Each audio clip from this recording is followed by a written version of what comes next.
It's been A little over 1 week since the new Ariel Pink album released. Let's talk about it. Going into this album, I had a kind of hype-shaping realization. A realization that I can't compare this album to the previous Ariel works at all. Those classic records, the ones we all love so much, are 25 years old now. They were recorded 25 years ago on very different equipment in a very different phase of Ariel's life in a different town surrounded by entirely different people and musical influences. And not only is any new recording competing with Fast Forward, but it's competing with how Fast Forward sounded to me, going in completely unprepared as a depressed 14-year-old who had never so much as heard lo-fi music, who had never been passionate about any music really except Pink Floyd. It dropped on me like a bomb, dude. It dropped like a monolith from the heavens.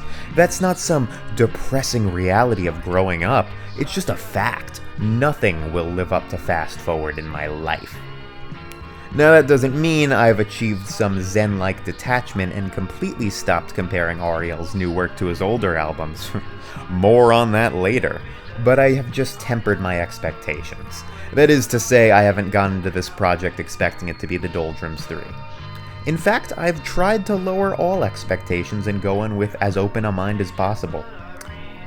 Of course, this lowering of expectations is also due in part to the succession of disappointments I've felt as a fan of Ariel's music over the past few years. The Substack was amazing at first.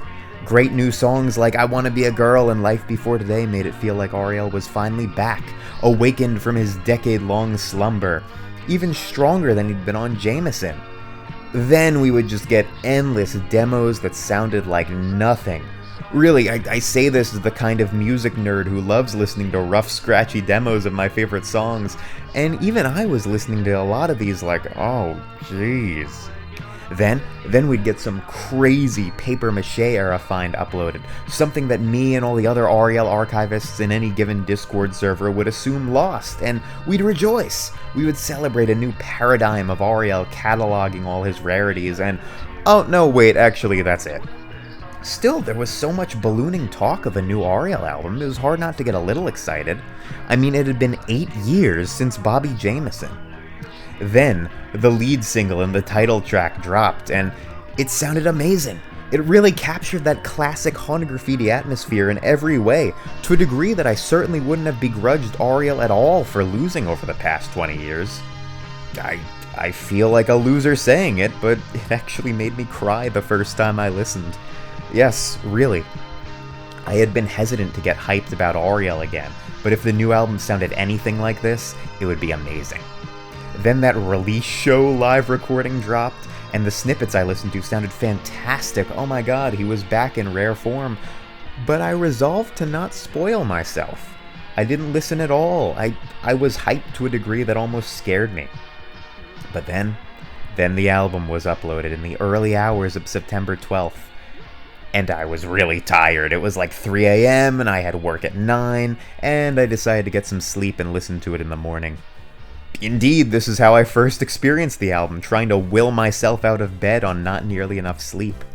Some songs immediately stuck out to me, including the aforementioned title track and the 2 awesome remakes of I Wanna Be a Girl and Life Before Today, but the album otherwise kind of blurred together for me. As I got ready for work, I read a torrent of mixed takes from friends and fellow fans. I wasn't sure what to think. I wasn't sure what I thought of it. Like I said, it had been 8 years since Bobby Jameson. Actually, speaking of that album for a second, I was just watching Melon's review of it, and he made a surprisingly valid point that part of the draw to Ariel's music has always been the mystique surrounding it. These seemingly infinite layers within every song hiding behind its low fidelity, and every song an entire world in your imagination. It's only natural that when this, shall we say, veneer of nostalgia is lifted, the results can't compete.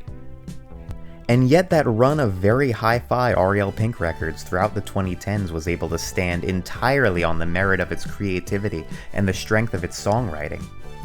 Even in high fidelity, Ariel created these often impossible to replicate live worlds in his songs.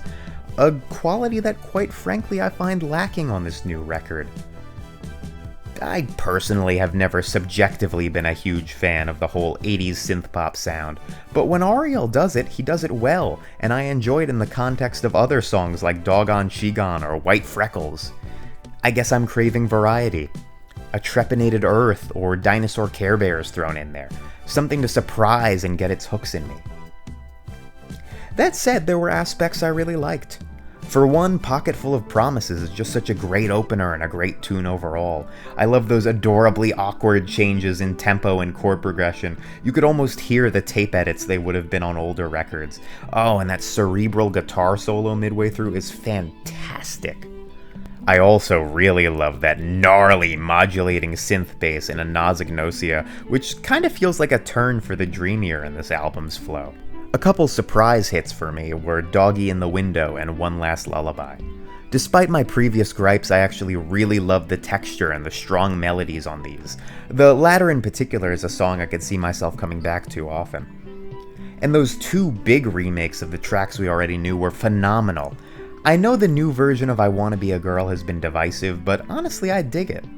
I think part of that, though, is due to the fact that I played the song out so bad when it was first posted to the Substack.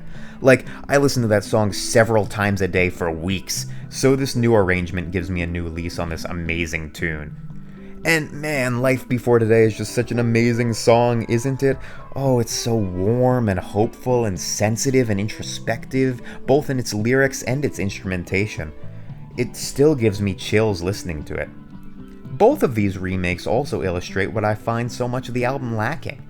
They're both very hi-fi songs that feel infinitely reaching, like non-Euclidean pieces of music, and they're both so creative.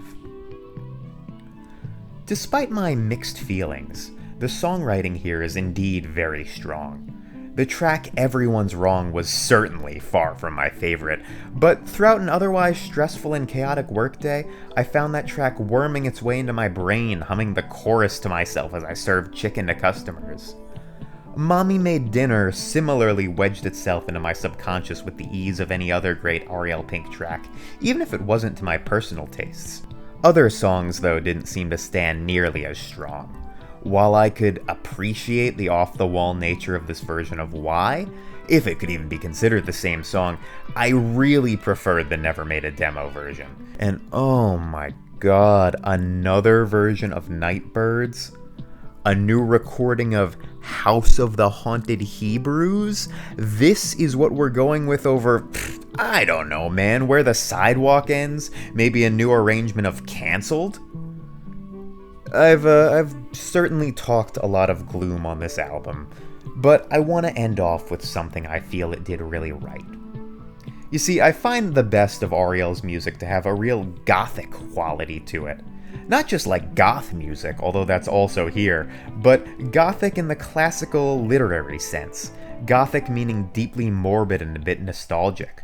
Often in Ariel's music, this manifests as very happy tunes surrounded by tragedy, a very humanistic and true-to-life quality of his music, I've always thought. I have found this quality severely lacking really since Mature Themes, and I am delighted to feel this atmosphere in spades even in the album's weakest moments. Overall, I found this album to be a bit underwhelming, but it is certainly not bad music. I find this album to be an incredibly strong showing of pop craftsmanship and easily some of Ariel's best vocals in years. It lays a great foundation for what I hope to be Ariel rebuilding his career after several years that have been turbulent to say the least. Ariel's like my home team. I'm always rooting for him, and I could easily see a follow-up to this album being something special. Especially if it uses Where the Sidewalk Ends. Seriously, that song is so good, it would be a shame to see it go to waste. Although, certainly in the spirit of Haunted Graffiti in a weird way. I hate to be asking a comment question, but what did you think of this album? I am genuinely interested to hear. I would love to have discussions about this in the comments. Thanks so much, and have a good night, guys.